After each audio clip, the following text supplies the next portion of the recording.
ನರಸೀಪುರ ಪಟ್ಟಣದಲ್ಲಿ ಬಿಜೆಪಿ ವರುಣ ಮತ್ತು ಟಿ ನರಸೀಪುರ ವಿಧಾನಸಭಾ ಕ್ಷೇತ್ರದ ಮಂಡಲದ ವತಿಯಿಂದ ದ್ವೇಷ ಭಾಷಣ ಮಸೂದೆ ವಿರೋಧಿಸಿ ಪ್ರತಿಭಟನೆ ನಡೆಸಲಾಯಿತು. ಬಿಜೆಪಿ ವರುಣ ಮತ್ತು ಟಿ ನರಸೀಪುರ ವಿಧಾನಸಭಾ ಕ್ಷೇತ್ರದ ಮಂಡಲದ ವತಿಯಿಂದ ಪ್ರತಿಭಟನೆ ನಡೆಸಲಾಯಿತು. ವಿದ್ಯೋದಯ ಸರ್ಕಲ್ನಿಂದ ತಾಲೂಕು ಆಡಳಿತ ಕಚೇರಿಯವರೆಗೆ ಪ್ರತಿಭಟನೆ ಮೆರವಣಿಗೆ ನಡೆಸಿ ಕಾಂಗ್ರೆಸ್ ಸರ್ಕಾರದ ವಿರುದ್ಧ ಧಿಕ್ಕಾರದ ಘೋಷಣೆ ಕೂಗಿ ಆಕ್ರೋಶ ವ್ಯಕ್ತಪಡಿಸಿದರು. ಪ್ರತಿಭಟನೆಕಾರರು ರಾಜ್ಯಪಾಲರು ಮಸೂದೆಯ ಅಂಗೀಕರಿಸಬಾರದೆಂದು ತಹಶೀಲ್ದಾರ್ ಮೂಲಕ ಮನವಿ ಸಲ್ಲಿಸಲಾಯಿತು.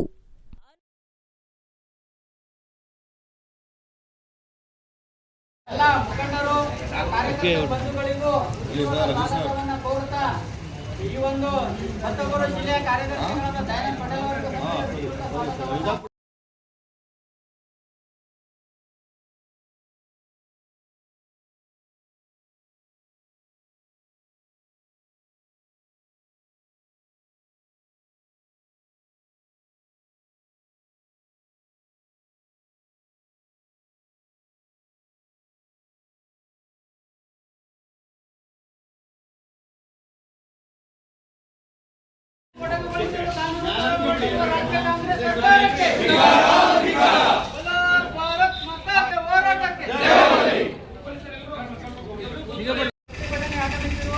ಜಿಲ್ಲೆಯ ಪ್ರಧಾನ ಕಾರ್ಯದರ್ಶಿಗಳಾದ ವಿನಯ್ ಕುಮಾರ್ ಅವರಿಗೂ ನಾನು ಸ್ವಾಗತವನ್ನು ಕೋರುತ್ತೇನೆ.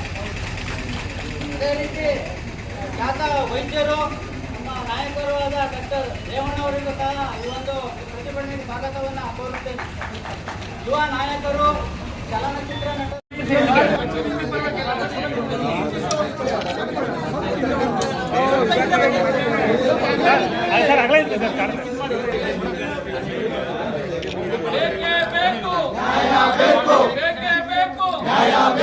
ಘೋಷಿತ ತುರ್ತು ಪರಿಸ್ಥಿತಿ ಇರುವ ಕಾಂಗ್ರೆಸ್ ಸರ್ಕಾರಕ್ಕೆ, ಸಂವಿಧಾನ ವಿರೋಧಿ ಕಾಂಗ್ರೆಸ್ ಸರ್ಕಾರಕ್ಕೆ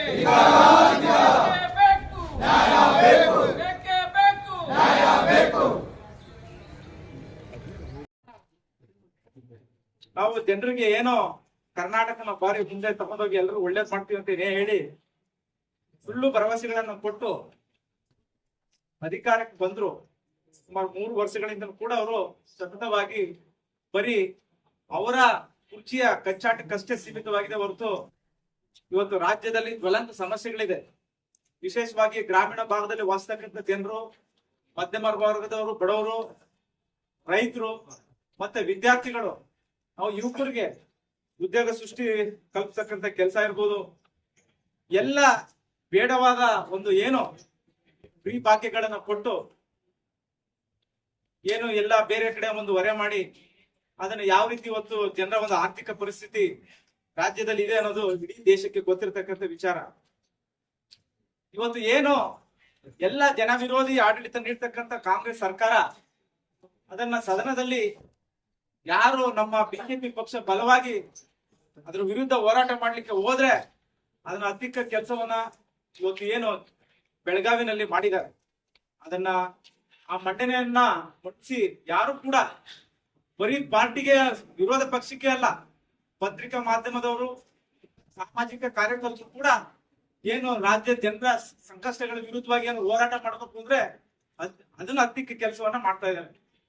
ಇವತ್ತು ಏನು ಕಾನ್ಸ್ಟಿಟ್ಯೂಷನ್ ಏನು ನಮ್ಮ ಇದನ್ನ ಸಂವಿಧಾನವನ್ನ ಬಹಳ ಗೌರವ ಕೊಡ್ತೀವಿ ಅಂತ ಹೇಳಿ ಇವತ್ತು ಏನು ಬಾಬಾ ಸಾಹೇಬರ ಆಶಯಗಳು ಏನಿದೆ ಅದಕ್ಕೆ ಕರೆಕ್ಟ್ ಆಗಿ ಕೆಲಸ ಮಾಡ್ತಕ್ಕಂಥದ್ದು ನಾವು ಕಂಡಿರ್ಬೋದು.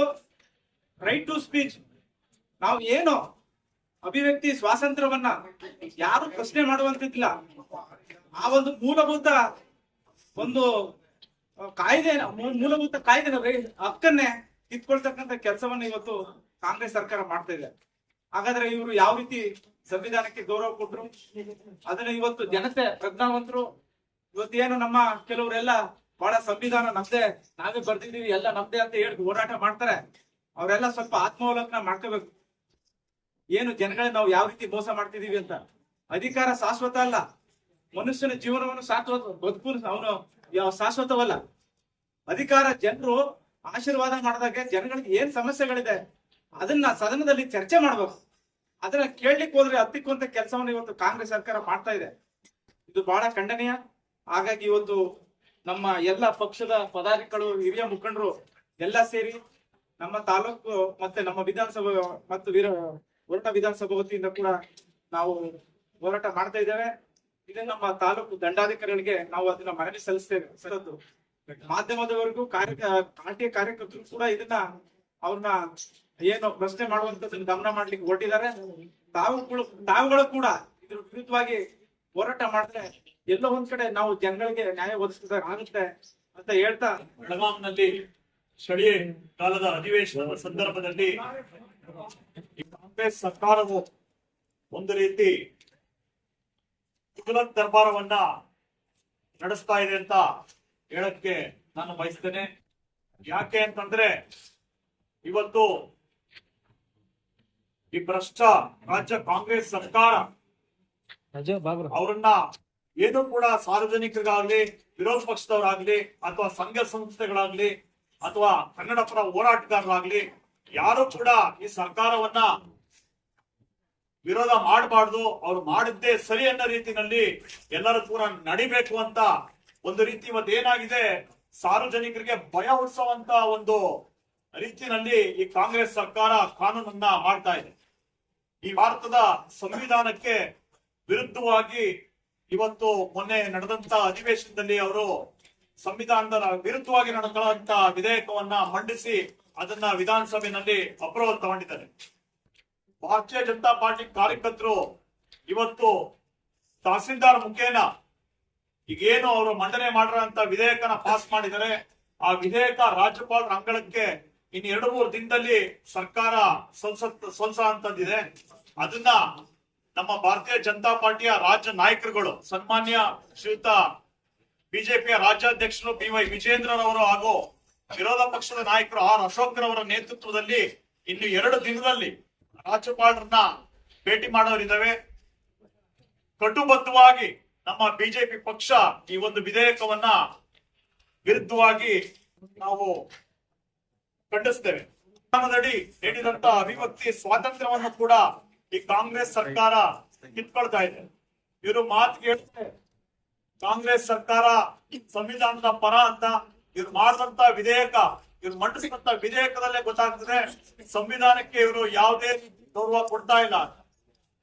ಜನತಾ ಪಾರ್ಟಿ ಉಗ್ರವಾಗಿ ಖಂಡಿಸ್ತದೆ. ಹಾಗೇನೆ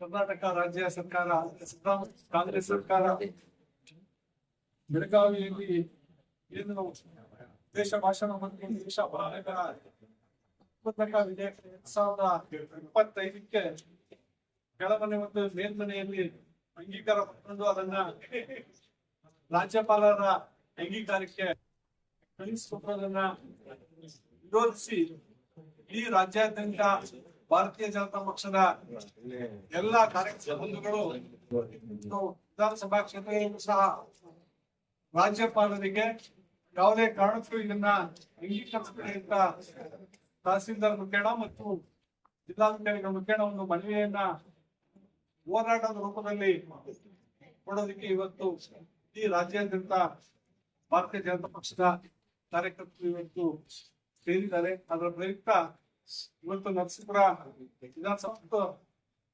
ಕಾರ್ಯಕ್ರಮವನ್ನ ಹಮ್ಮಿಕೊಂಡು ಇವತ್ತು ರೇವಣ್ಣವ್ರು ಹೇಳ್ದಂಗೆ, ನಮ್ಮ ವೆಂಕಟರಮಣ ಕ್ಷೇತ್ರ ಹೇಳ್ದಂಗೆ ಇವತ್ತು ಎಲ್ಲಾ ಕಾರ್ಯಕರ್ತ ಬಂಧುಗಳು ಪ್ರಭಾವಿಗಳೇ.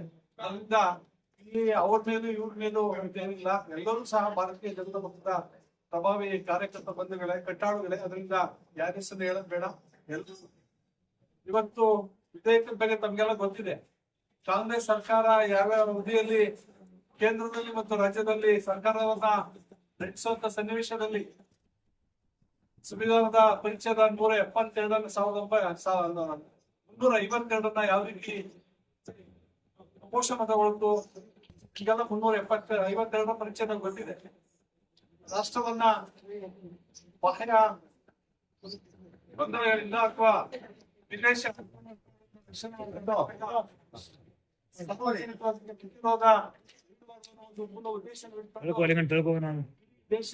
ದೇಶಾಭಿಮಾನಿಗಳ ತವರಾಗಿರ್ಬೇಕನ್ನೋ ಒಂದು ಮೂಲ ಉದ್ದೇಶಕ್ಕೆ 352